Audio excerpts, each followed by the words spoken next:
हा जे शिवसेनेला बाजूला ठेवण्याचं जे काही कारस्थान आहे, हे श्रीकांत शिंदे यांच्या विरोधातल्या पोटशोळीतून झालं होतं, की एकनाथ शिंदे हे अधिक सक्षम होत आहेत याच्यामुळे झालं होतं? हे आता शिंदे पिता-पुत्रांबद्दलच आता होतं ना हा? आता हा प्रश्न जो आहे तो चुकीच्या माणसाला तुम्ही विचारताय.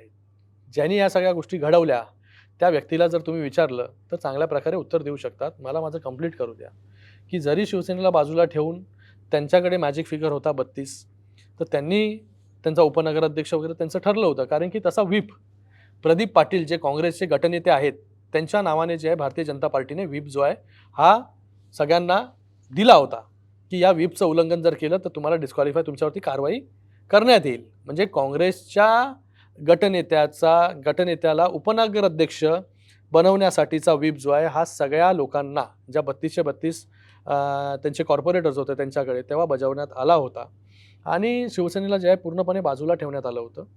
पण जेव्हा हे 4 नगरसेवक आमच्याकडे आले आणि आमच्याकडे मॅजिक फिगर झाला, तरी देखील शिंदेसाहेबांची भावना, माझी भावना ही आहे, की जे आम्ही नॅचरल अलायन्स आहोत, ही नॅचरल अलायन्स जी आहे ही अंबरनाथमध्ये राहिली पाहिजे.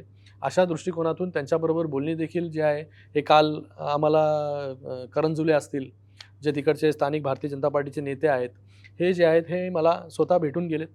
माझीही त्यांच्याबरोबर बोलणी झाली. मी बोललो, "मला काहीच प्रॉब्लेम नाही." पहिल्या दिवसापासून बोललो, शिवसेनेला काही फारकत नाही आहे.